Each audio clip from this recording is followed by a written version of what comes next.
Good morning, everyone. Ma'am, good morning. How are you? I am fine, ma'am, and what about you? I am also fine. चलिए बेटा, आज के session में हम आपको व्याकरण के अंतर्गत शब्द संरचना के बारे में बताएंगे। ठीक है, शब्दों की संरचना कैसे होती है। तो आप ये जान रहे हैं शब्द किसे कहते हैं। पिछले सेशन में आपको बताया गया था वर्णों के सार्थक। हाँ, चलिए बताइए आस्था। वर्डों के सार्थक समूह को शब्द कहते हैं। वर्णों के सार्थक समूह को शब्द कहते हैं। अब शब्दों की संरचना कैसी हुई है, शब्दों को कितने वर्गों में बांटा गया है, इसको आज हम पढ़ेंगे। तो पहला है, शब्दों का भेद जो है 3 आधार पे किया गया है। कितने आधार पे किया गया है? 3 आधार पे। ध्यान दीजिएगा, आप लोग नोटबुक और पेंसिल हाथ में लिखिएगा, जहाँ कुछ होगा उसको नोट भी करते रहिएगा। तो शब्दों को जो है 3 आधार पे भेद किया गया है। पहला भेद है उत्पत्ति के आधार पे। किसके आधार पे? उत्पत्ति के आधार पर। नोट्स कर लीजिएगा आप लोग।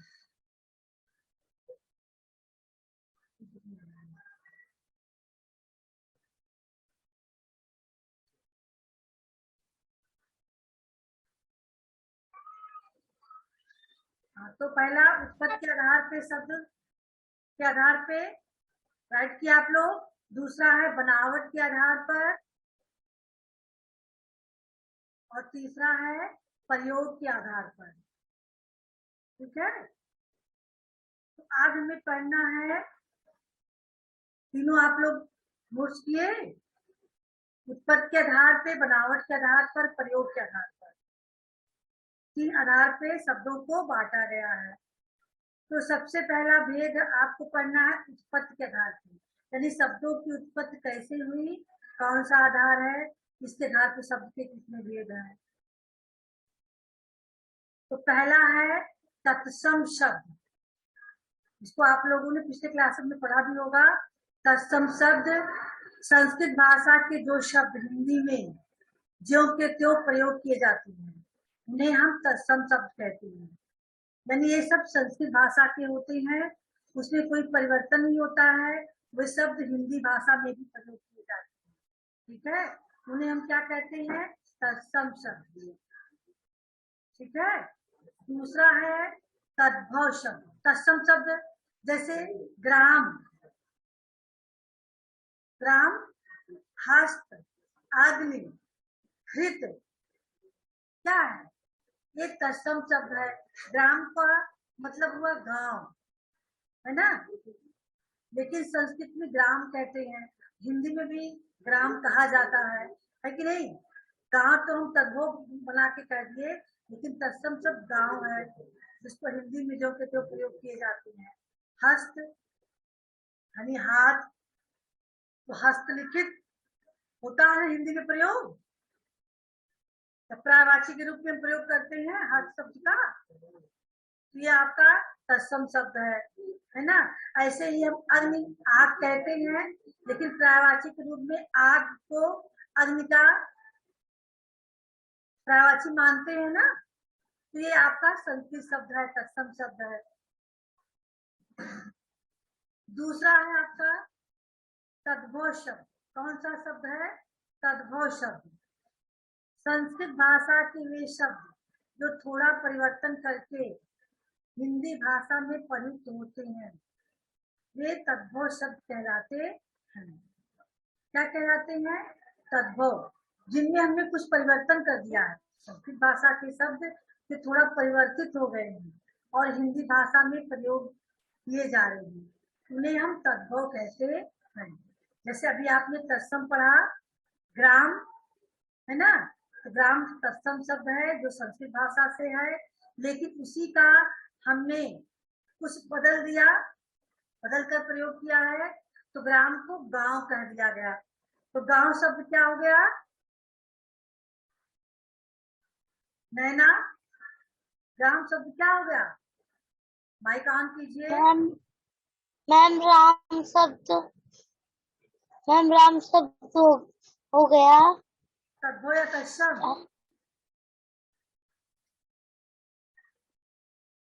देखिए, संस्कृत के जो शब्द होते हैं वो तत्सम कहलाते हैं, जो हिंदी में प्रयोग होते हैं, लेकिन जब हम उसका थोड़ा बदल के प्रयोग करते हैं तो वे तद्भव हो जाते हैं। ठीक है, तो ग्राम संस्कृत का शब्द था, इससे वो तत्सम शब्द था, लेकिन हमने उसका थोड़ा सा बदल के प्रयोग कर दिया, गांव बना दिया ग्राम को, तो गांव क्या हो गया अनुष्का?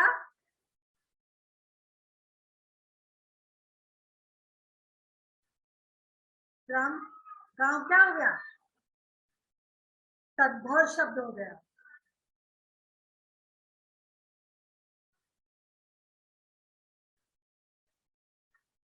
तीसरा है देशज शब्द, जो सब देश की विभिन्न बोलियों भिन्न भिन्न भाषाओं से भाषा में आ गई है, वे देशज शब्द कहलाते हैं। देशज शब्द यानी जो हमारे स्थानीय बोली होती है ना, स्थानीय बोली के जो शब्द हमारी हिंदी भाषा में आ गई हैं, उसको हम देशज शब्द कहते हैं, है ना। ये क्षेत्र विशेष की बोली होती है, स्थानीय बोली, जिसका प्रयोग भाषा में, हिंदी भाषा में कहीं कहीं किया जाता है, उसको हम देशज शब्द कहते हैं। जैसे खाट, खाट क्या है? खाट खटिया जो हम बोलते हैं, ये हमारे देशज शब्द यानी देहाती शब्द है, जो हिंदी भाषा में आ गई है। झाड़ू बोलते हैं ना, झाड़ू, तो झाड़ू भी देशज शब्द है। पगड़ी बोलते हैं, पगड़ी क्या है? ये भी देशज शब्द है ना। लुटिया बोलते हैं, चुटिया बोलते हैं, ये सब क्या है? देशज शब्द है, जो कहीं कहीं हिंदी भाषा में भी इसका प्रयोग किया जाता है। तो इस प्रकार से 3 प्रकार के हो गए, तत्सम शब्द, तद्भव शब्द और देशज शब्द। देशज शब्द यानी जो हमारे स्थानीय बोली के शब्द हमारी हिंदी भाषा में प्रयोग होने लगे हैं, तो देशज शब्द हो गए। अब चौथा शब्द है आपका विदेशी शब्द। तो हिंदी भाषा विदेशी शब्द होते हैं जो अन्य देशों की भाषा से हिंदी भाषा में आ गए हैं। जो विदेशी भाषा के शब्द हिंदी भाषा में आ गए हैं, उनको हम विदेशी शब्द कहते हैं। जैसे हम पढ़ते हैं स्कूल, स्कूल हम बोलते हैं ना, स्कूल कौन सा शब्द है? किस भाषा का शब्द है? हाँ बेटा,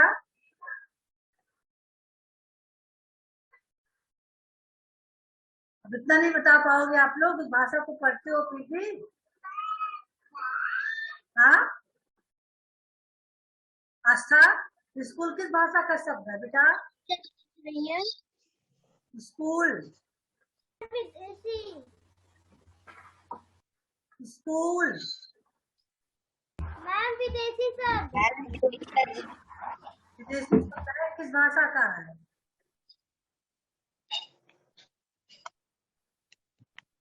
लिखवाना आप लोग इंग्लिश। अंग्रेजी पढ़ते हो ना, अंग्रेजी में स्कूल नहीं बोलते हैं, हिंदी में विद्यालय बोलते हैं।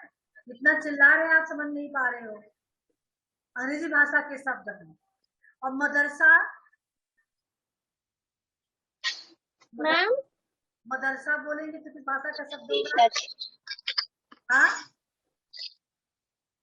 देशज, देशज है, उर्दू, उर्दू शब्द है। उर्दू, विद्यालय को मदरसा बोलते हैं उर्दू में, और अंग्रेजी में स्कूल बोलते हैं। ये आपके हिंदी बोली में आ गए हैं, है ना।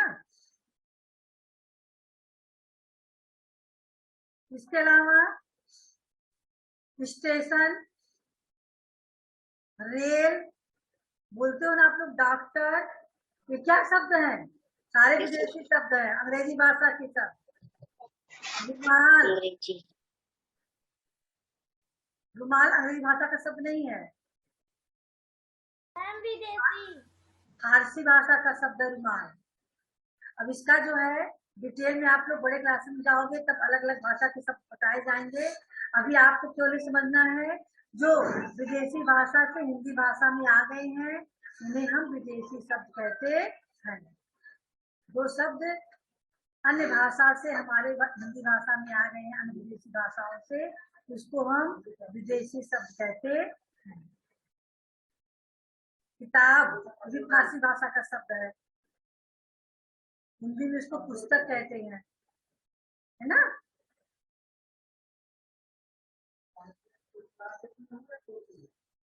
चलिए, ये आपके थे उत्पत्ति के आधार पे शब्द के लिए, है ना।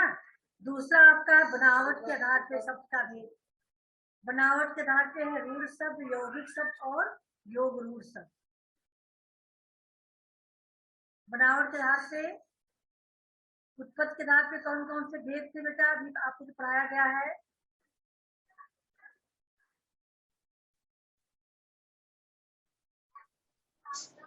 मैम फिर से बोलिए। उत्पत्ति के आधार पे हमने अभी शब्द के कितने भेद के बारे में बताया है आपको। 4। और कौन कौन से। तत्समो देशज विदेशी।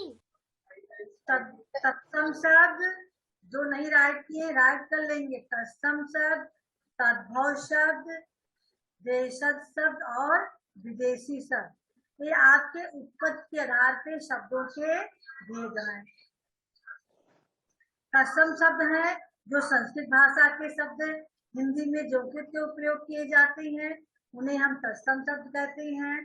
जैसे ग्राम, हस्त, घृत, अग्नि आदि। और तद्भव है जो संस्कृत भाषा के शब्द थोड़ा बदल कर हिंदी भाषा में प्रयोग किए गए हैं। जैसे ग्राम को गांव कह दिया गया, हस्त को हाथ कह दिया गया, घृत को घी कह दिया गया, अग्नि को आग कह दिया गया। ये आपके तद्भव शब्द हो गए। देशज शब्द होते हैं जो हमारे बोली यानी स्थानीय बोली के जो शब्द हमारे भाषा हिंदी भाषा में प्रयोग किए जाते हैं, उन्हें हम देशी शब्द या देशज शब्द कहते हैं। झाड़ू, या पगड़ी, रुपया, है ना।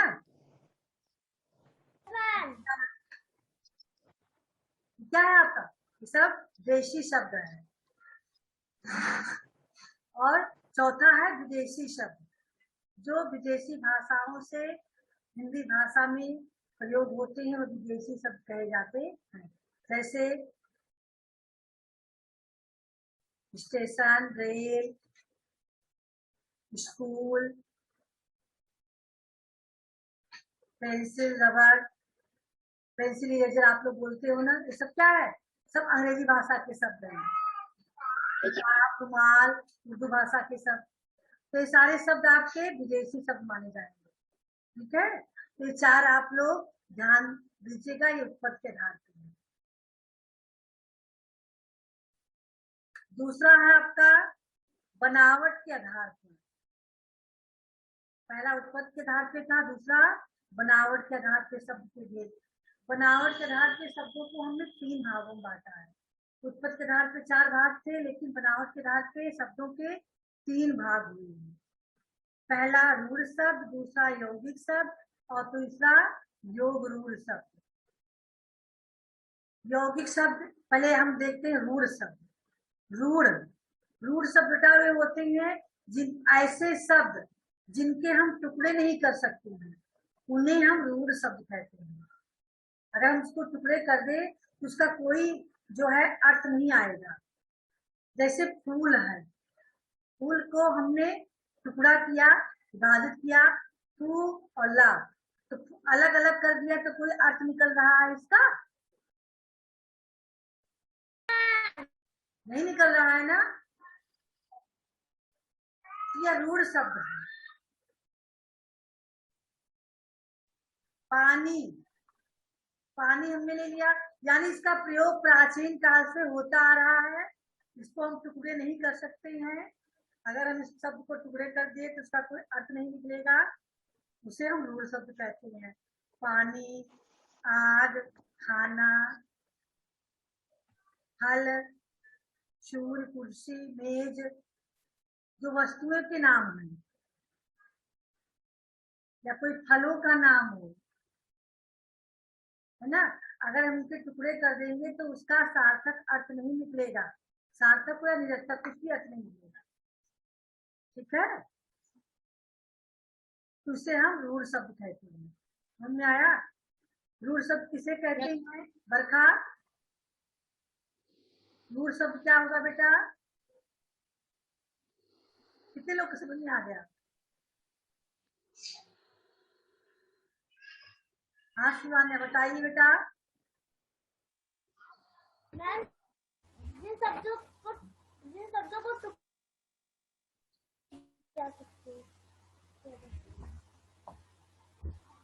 रूढ़ शब्द वे होते हैं जिनका प्रयोग प्राचीन समय से होता चला आ रहा है, जिनका हम टुकड़े नहीं कर सकते हैं, जिन शब्दों के हम टुकड़े नहीं कर सकते हैं। अगर हम टुकड़े कर दे तो उसका कोई अर्थ नहीं निकलेगा। किसी भी चीजों के नाम जो होते हैं, फल फूल, आम केला इमली, अगर हम इसके टुकड़े कर दे, शब्दों को अलग कर दे, तो क्या इसका कोई अर्थ निकलेगा? नहीं, इसलिए इसको रूढ़ शब्द कहते हैं। दूसरा है यौगिक शब्द। दूसरा क्या है? यौगिक शब्द। यौगिक शब्द है जो दो शब्दों से मिलकर बनता है। किससे मिलकर बनता है? दो शब्दों से। ध्यान दीजिए, रूढ़ शब्द केवल एक शब्द था, इसलिए हम उसको टुकड़े नहीं कर सकते थे। लेकिन यौगिक शब्द है वो दो शब्दों के से मिलकर बनता है ना। इनको हम टुकड़े करते हैं तो कोई ना कोई अर्थ निकलता है, इसे हम यौगिक शब्द कहते हैं। यौगिक यानी दो शब्दों से, योग से बने हुए शब्द को यौगिक शब्द कहते हैं। यौगिक शब्द को अगर हम अलग कर देते हैं, दो खंड कर देते हैं, तो दोनों का अर्थ निकलता है। जैसे विद्यालय, विद्यालय को हमने दो भागों में यानी दो टुकड़े कर दिया, विद्या और आलय। विद्या का भी अर्थ निकल रहा है ना? Yes ma'am. हाँ, यस मैम। बोलो कीजिए बेटा, विद्या का अर्थ निकल रहा है ना। और आलय का यस मैम। आलय का क्या होता है? कितने लोगों को पता है आलय किसको कहते हैं? मैम घर। घर, वेरी गुड। विद्या का घर, विद्यालय। विश्रामालय, विश्राम का मतलब होता है आराम करना, आलय का मतलब घर, विश्राम करने का घर, है ना। ऐसे ही शयन कक्ष, शयन का मतलब होता है सोना, कक्ष मतलब कमरा, सोने का कमरा। रसोई कक्ष, रसोई गृह बोलते हैं ना हम। तो दोनों का अगर टुकड़े करते हैं, दोनों का सार्थक अर्थ निकल रहा है, इसलिए इसे हम यौगिक शब्द कहते हैं। क्या कहते हैं? यौगिक शब्द। पता चल गया यौगिक शब्द क्या है? बताइए यौगिक शब्द क्या है?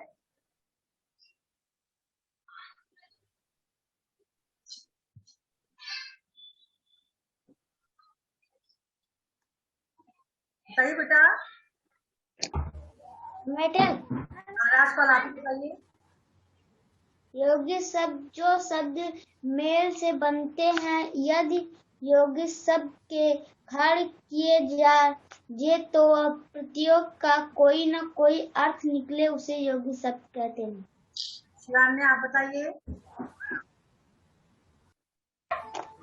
यौगिक शब्द दो शब्द के मेल से बनते हैं, यदि यौगिक शब्द को खंड किए जाए तो प्रत्येक का कोई ना कोई अर्थ निकलता है।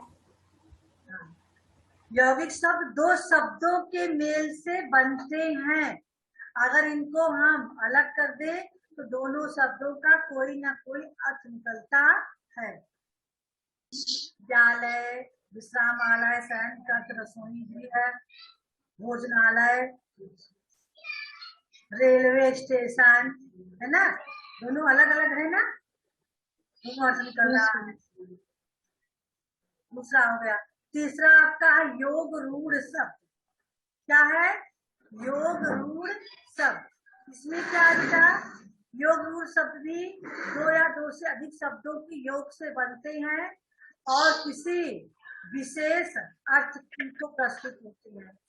यौगिक शब्द जैसे दो शब्दों के योग से बना है, ऐसे ही योग रूढ़ शब्द भी दो या दो से अधिक शब्दों के योग से तो बना है, लेकिन ये कोई विशेष अर्थ की ओर संकेत करता है।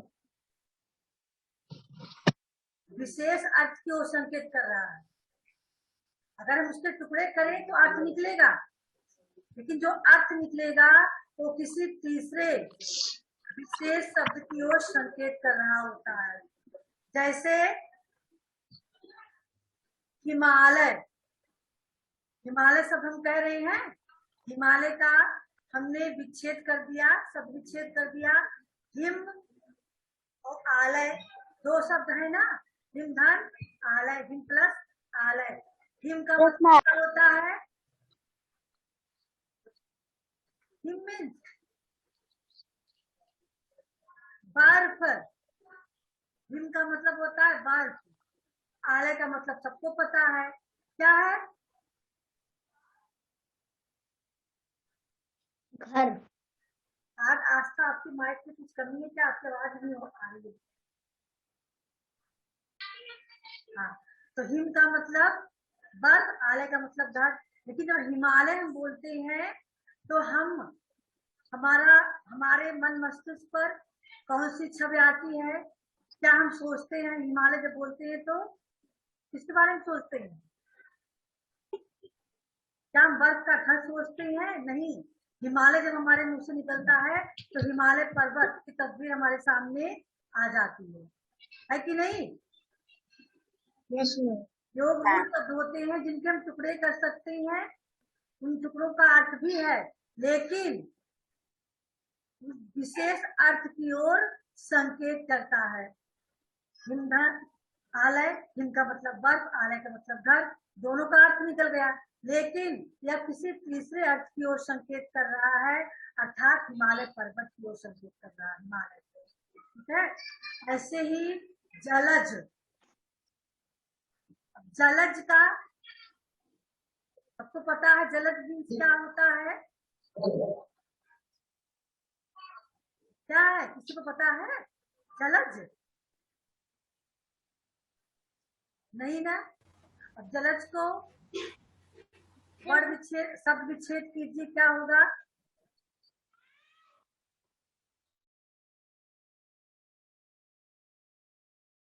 जल प्लस जा, जल धन जा। जल का मतलब पानी और जा का मतलब जन्म लेने वाला।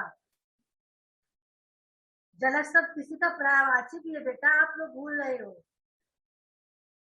पानी का। पानी का, पानी में जन्म लेने वाला पानी। मैम बादल।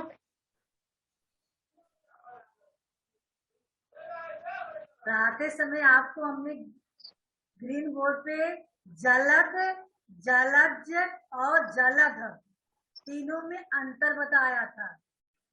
बहुत अंतर है तीनों शब्दों में।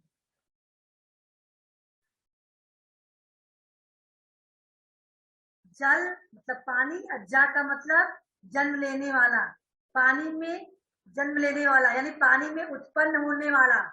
अब बताइए, तालाब में पानी, कमल, कमल। अब पहुंच गई अर्थ पे ना, कमल, पानी में उत्पन्न होने वाला कमल। कमल का पर्यायवाची जलज है, आप लोग भूल रहे हो, कई बार इसको बताया गया है। देखिए ग्रामर की बुक में आप उससे कई बुक होंगे आपके पास ग्रामर, तो उसको पढ़ा कीजिए। वो सारी चीजें आप लोग भूल रहे हो तो आगे की चीज कैसे पढ़ोगे? फर्स्ट से ही आपको पर्यायवाची सब बताया जाता है, फिफ्थ में पहुंच गए हो। तो जलज यानी पानी में जन्म लेने वाला, दोनों का अर्थ निकल रहा है ना, लेकिन हम इसको जलज न सोचकर हमारे दिमाग में कमल का फूल आ रहा है, क्योंकि कमल का पर्यायवाची जलज है। ऐसे ही पंकज, पंकज क्या अर्थ होगा दोनों का? कमल। हाँ, पंकज भी कमल का पर्यायवाची है, लेकिन अगर हम यस मैम। शब्द विच्छेद करते हैं तो क्या अर्थ निकल रहा है? पंक मतलब होता है कीचड़, का मतलब जन्म लेने वाला। विकमल हुआ, कमल को शरद पंकज दोनों कहा गया, सरोज कहा गया, पंकज। है ना। तो पंक का मतलब कीचड़ होता है, ऊपर से पानी है, नीचे दलदल होगा ना, चाहे जो पानी हो, चाहे तालाब का पानी हो, चाहे नदी का पानी हो, अंदर उसके दलदल होता है ना, दलदल को ही तो कीचड़ कहते हैं। हाँ? Yes ma'am. Yes ma'am. ऐसे ही लंबोदर शब्द हमने कहा दिया, लंबोदर। अब इसका शब्द विच्छेद कीजिए, कौन करेगा?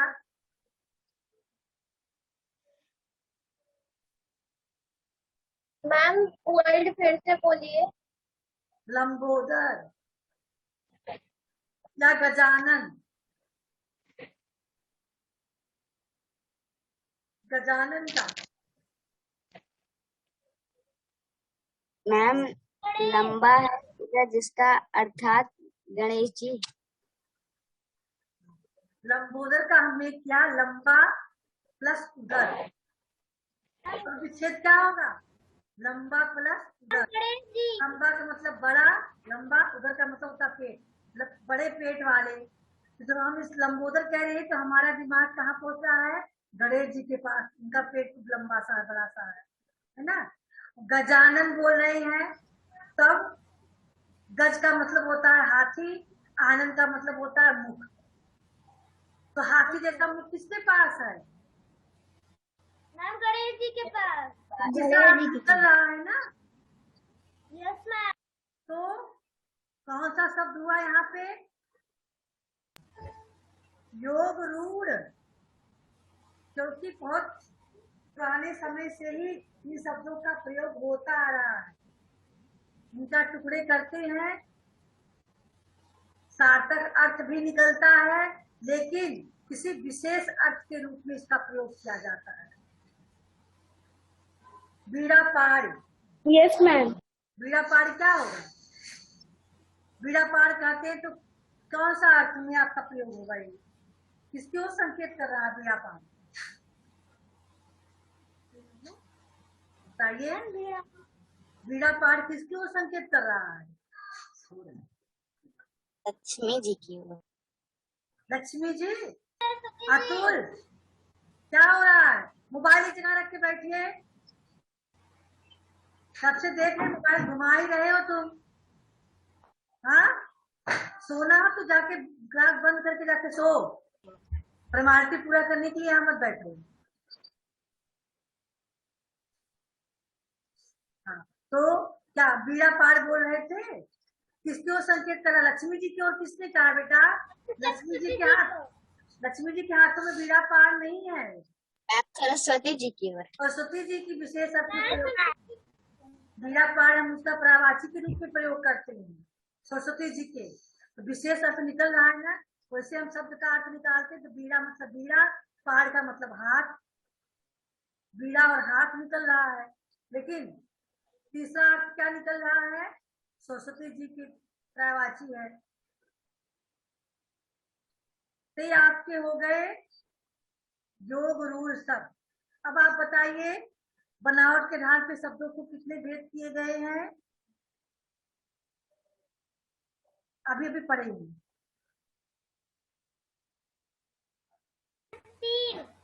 3 भेद। कौन कौन से? रूढ़ शब्द, यौगिक शब्द, योग रूढ़ शब्द। कुछ भी बेटा। हाँ, जो पढ़ा रहे थे तो प्रयोग के आधार पे आप लोग समझ गए, उत्पत्ति के आधार पे उत्पत्ति के आधार पे समझ गए, और बनावट के आधार पे। 2 आधार आपको समझ में आ गया। अब हम आपको तीसरा आधार बता रहे हैं, ठीक है। तीसरा आधार क्या है? प्रयोग के आधार पे। जो विकारी शब्द अविकारी शब्द हमने पढ़ाया था आप लोगों को ना, पिछले क्लास में पढ़ाया था विकारी और अविकारी शब्द, वही आपका प्रयोग के आधार। प्रयोग के आधार पे शब्द के दो भेद होते हैं, विकारी शब्द और अविकारी शब्द। विकारी शब्द वे होते हैं जिनमें लिंग वचन और कारक के आधार पर, लिंग वचन काल के आधार पर परिवर्तन होता है। ठीक है, वो विकारी शब्द होते हैं। Yes ma'am. जैसे संज्ञा, सर्वनाम, विशेषण और क्रिया शब्दों के बारे में पढ़े हो ना। यस चारों मैम। शब्द क्या है? विकारी शब्द है। संज्ञा, सर्वनाम, विशेषण और क्रिया, ये क्या है? चारों विकारी शब्द होते हैं। इसमें लिंग, वचन और काल, कारक के आधार पर परिवर्तन होता है, इसलिए इसको हम विकारी कहते हैं, यानी परिवर्तन होने वाला शब्द होता है। प्रयोग के आधार पर है। दूसरा क्या है? अविकारी शब्द। जिन शब्दों में लिंग, वचन अथवा काल के आधार पर कभी भी परिवर्तन नहीं होता, वे अविकारी शब्द कहे जाते हैं। अविकारी शब्दों में आप लोगों ने पढ़ा है क्रिया विशेषण, समुच्चय बोधक, संबंध बोधक और विस्मयाद बोधक। पढ़े हो नहीं चारों शब्दों के बारे में? Yes ma'am. इनको, ये चारों क्या है? अविकारी शब्द है। कौन से शब्द है? अविकारी शब्द। विकारी विकारी समझ गए? यह आपका प्रयोग के आधार पर है। शब्द को तीन भेद किए गए हैं। पहला उत्पत्ति के आधार पे, उत्पत्ति के आधार पे आपका है तत्सम, तद्भव, देशज और विदेशी शब्द, उत्पत्ति के आधार पे हो गया। दूसरा आपका आ गया बनावट के आधार पे, है ना। बनावट के आधार पे योग रूप, पहले बनावट के आधार पे रूढ़ शब्द, यौगिक शब्द और योग रूढ़ शब्द आ गया। तीसरा आपका प्रयोग के आधार पे शब्द के भेद, प्रयोग के आधार पे दो भेद किया गया, विकारी शब्द और अविकारी शब्द। विकारी शब्द में आपका संज्ञा, सर्वनाम, क्रिया और विशेषण शब्द आ जाते हैं, और अविकारी शब्द में क्रिया विशेषण, संबंध बोधक, समुच्चय बोधक और विस्मयार्थ बोधक, ये चार आपके अविकारी में आ जाते हैं। ठीक है, तो अभी आप इसको पढ़ लीजिएगा। इसके बाद इसके जो एक्सरसाइज है इसको आप कर डालिएगा अपने नोटबुक में करके भेजिएगा। इसी चीज को जो पीडीएफ भेजा जाएगा आपको, उस पीडीएफ से देखकर आप नोटबुक में हल करके भेजिएगा। समझ में आ रहा है ना? Yes ma'am. Yes ma'am. Notebook पे आप हिंदी शब्द की नोटबुक में हल कीजिएगा और फिर उसका फोटो खींचकर भेज दीजिएगा। मैम आपकी आवाज नहीं आ रही। मेरी आवाज नहीं आ रही है?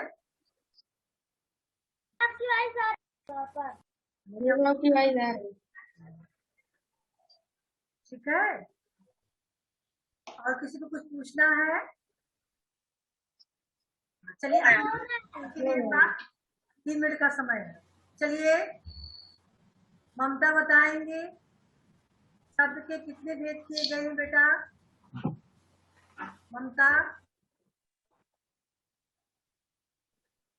मैम 3। कितने भाग में बांटा गया? 3। कौन कौन से? वर्ड विचार, शब्द विचार, वाक्य विचार। नो, ये शब्द का भेद नहीं है। राजपाल? Yes ma'am. शब्द के कितने भेदों में बांटा गया है?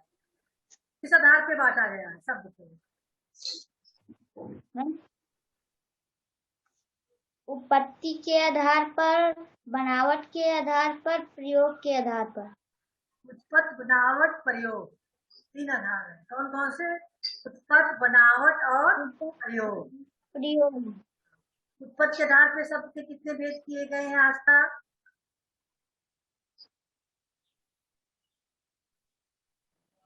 मैम क्वेश्चन फिर से पूछिए। उत्पत्ति के आधार पे शब्द के कितने भेद किए गए हैं? मैम 4। कौन कौन से? सत्य भाव,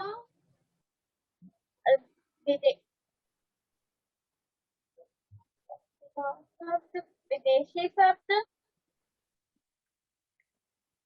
तद्भव, तत्सम, देशी, विसर्ग शब्द, तद्भव, सत्यम शब्द। देशी, विदेशी। इतना याद करना आपको, यही 4 है। तद्भव तत्सम देशी विदेशी। अब चारों की डिटेल में तद्भव शब्द, तत्सम शब्द, देशी शब्द और विदेशी शब्द ये हो गए। ये आपका प्रयोग उत्पत्ति के आधार पे था। प्रयोग के आधार पे कितने भेद किए गए हैं तन्मय? प्रयोग के आधार पे अभी अभी आपने पढ़ा है मैटर, बोली बेटा।